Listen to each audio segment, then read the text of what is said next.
लोगो नोंथांमोन दिनैनि बे भिडिअआ एसे आलादा नोंथांमोना थाम्बनेइलाव नुबाय जानो हागौ मा बुंनो आखायाव लानाय जादों दा बेवहाय आं नोंथांमोननो खिथानो आखायाव लानाया जाहैबाय फाग्ला फाग्लि एबा मेन्टेल होननानै जायखौ बुंनाय जायो मेन्टेल एबा फाग्ला फाग्लिखौ फाहामग्रा आं मोनसे जायगा खिथानो आखायाव लानाय जादों एबा फाहामनायनि राहानि माखासे बिथिंफोरखौ नोंथांमोननो बाहाय बुंना होनो आखायाव लानाय जादों दा बिनि सिगां आङो मास मोनब्रै मोनबासो जालांबाय दान मोनब्रै मोनबानि सिगांसो आं मोनसे बे एखेखौनो हगारनाय जादोंमोन भिडिअ खालामनानै गोबां भिउस नायदोंमोन आरो आंनाव गोबाङानो कल खालामनानैबो सोंहरनाय जादोंमोन एटलिस्ट 50 एबभ 50 सानिबो बांसिन सुबुंफोरा मेन्टेल जानाय सुबुंफोर जायफोरा न'नि बिगोमाफोर बिथांमोना आंनाव कल खालामदोंमोन दा नोंथांमोननि गेजेराव जायफोर नायदों नोंथांमोनाबो आरोबाव दंबावो नुबावबाय जानो हागौ बिथांमोना कल खालामदोंमोन ओमफ्राय सोंहरदोंमोन जे माब्रैहाय बबे जायगायाव बेखौ खिन्थाहरदोंमोन आङो एटलिस्ट आङो स्पटखौ खिन्थाहरनाय जादोंमोन बबेयाव दा नोंथांमोना नुनो मोनगोन जोबनायाव दा बेहाय मोननैसो गोरोन्थि जानाय नुनो मोनदों गोरोन्थिया जाहैबाय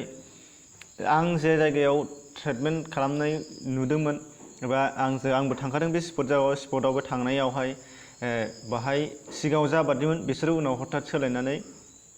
होदों दा बेयाव माखासेफ्रा फैदोंबो आं खिथानाय लेखा फैनानै ओमफ्राय डक्टरखौ लोगो मोनफैयाखै हथात डक्टरा जि दिनाव हाबो बे दिनाव हाबफैनायखौ बिथांमोना लोगो मोनफैयाखै बेनिफ्राय गाज्रि मोनलायनाय जादों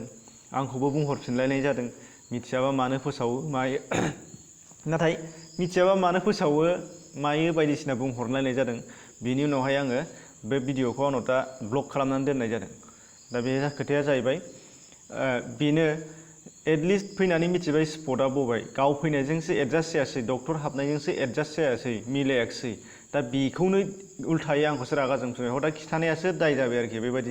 बेबायदि घटना फन हरलायनानै आंनाव बुंहरनाय जादों जाय बिथाङा दा जाय बिथाङा बुंहरदों बिथाङा दा आरोबाव आंनि नैबे भिडिअखौ नायनानै खोनासंदोंबो जानो हागौ नोंथांमोननि गेजेराव दा जिखियानो जाया मानो एकदम मोजां खिथानानै होब्लाबो उल्थासो दाय जाफिनलायगोन आरो नोंहा नेक्स्ट टाइम गाव फैफिननो हायो फैनाय डेटखौ डक्टर हाबनाय डेटखौ सोंना लानानै थांनानै मोजाङै गाव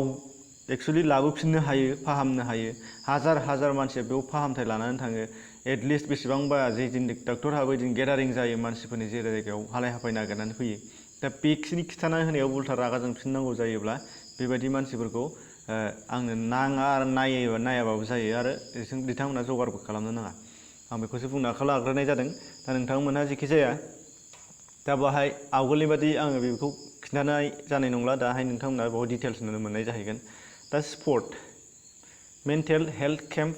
डेट दा बेखौ दा एन्ड नोंथांमोना खोनाबाय जानांगौ आरो जायफोर नोंथांमोना खोनाखाबाय नोंथांमोना मिथिखागौ दा एन्ड सेन्टारनिफ्राय बेखौ लानाय जायो दा बे लानाया दाबसे जायगायाव मासाव खनसे खरि हाबो बिसोर केम्प खालामनानै बिदि गिदिङो बिथांमोनहा दा बे गिदिंनाय हिसाबै जोंनि चिरां जिल्लानि जायगाफोरखौ आं बाहाय नोंथांमोननो खिथाग्रोनो आखायाव लानाय जादों बाहाय नुनो मोन्दों चिरां जिल्लानि बबे जायगायाव गिदिंगोन नोंथांमोना बाहाय नुगोन नै फानबारियाव दङ फार्स्टआव फानबारि सेकेन्डआव दङ रौमारि रौमारिनिफ्राय सनितपुर सान्थिपुर आमगुरि दङ आमथेखा दङ बासुगाव दङ फारि फारि नोंथांमोना नायना लाब्लानो जाबाय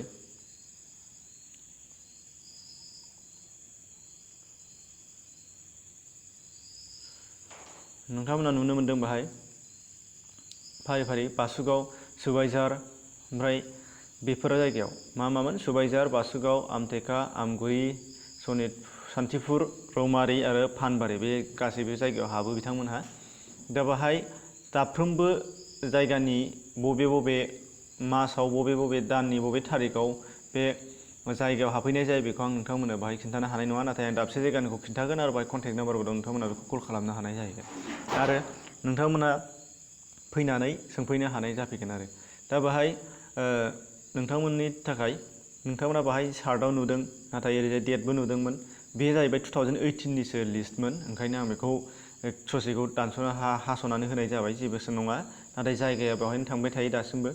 दा ओमफ्राय नैबे जाहैबाय मोनसे बासुगावनि जोंनि बासुगावन केम्पनि नोंथांमोना नुनो मोनगोन बाहाय बासुगावन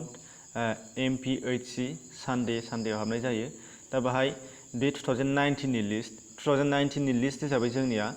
जुलाइ आगष्ट सेप्तेम्बर थांखांबाय आगष्टसिम थांखांबाय दा सेप्तेम्बराव जोंनिया सेप्टेम्बराव 22 सेप्टेम्बराव दं आरोखि 22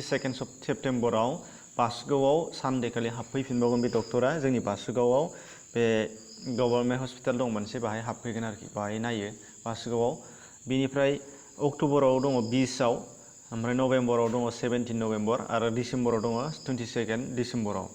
दा बेयाव नैबे दा एन्ड सेन्टारानो अर्गानाइज खालामनो बेखौ बेनि दारै नायफैनाय जायो दा नोंथांमोननि गेजेराव जायफोर नोंथांमोनहा मेन्टेल एबा खर' गाज्रि जानाय जायफोर सुबुंफोर दङ बिथांमोनखौ नोंथांमोना फाहामनो गोसो जादोंबा बासुगावनि नैबाहाय फैनो हागोन आरोखि आरो जुदि बासुगावआव फैयाब्ला नोंथांमोनहा बै माखासे आं खिन्थानायफोर जायगाफोराव थांनो हागोन नाथाय आंनि एरियाया बासुगाव हिसाबै आं बासुगाव थांथारनानै बेखौ आं लायफिननाय जादों मानसिफोरनि गोनांथिखौ नायनानै आरो बेनिफ्राय फारसेथिं जायफोर नोंथांमोनहा गुबुन गुबुन बैफोर जायगानि एरियानि खाथि नोंथांमोना बाहाय सुलाद लानानै थांबानो जाबाय नाथाय आं बैफोरनि नैबे चार्टखौ आं मोननाय जायाखिसै आरो नोंथांमोनहा एसे कन्टेक्ट खालामनानै नोंथांमोना नायनो हागोन नैबावहाय मेन्टेल हेल्थ केयारनि गावसोरनि कन्टेक्ट नाम्बार होदों 9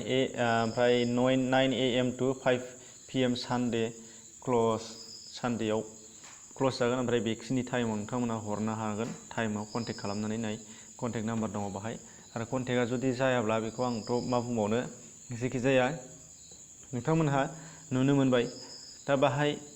खर' गाज्रिनि माखासे माखौ बुंनाय जादों जोङो गोबाङानो मिथिगौ बुखिदलाबायनाय जानो हागौ सोरखौबा दाननो होसोनाय बुनो होसोनाय बायदिसिना जानो हागौ आखुथायफोरा दा बे आखुथायफोरा मा रोखोमनि जानो हागौ मा टाइपनिखौ जोङो मेन्टेल एबा सानब्रेनानै जानाय बेराम होननानै जोङो खर' गाज्रि हिसाबै जायखौ लानाय जायो दा बेखौ माबेजों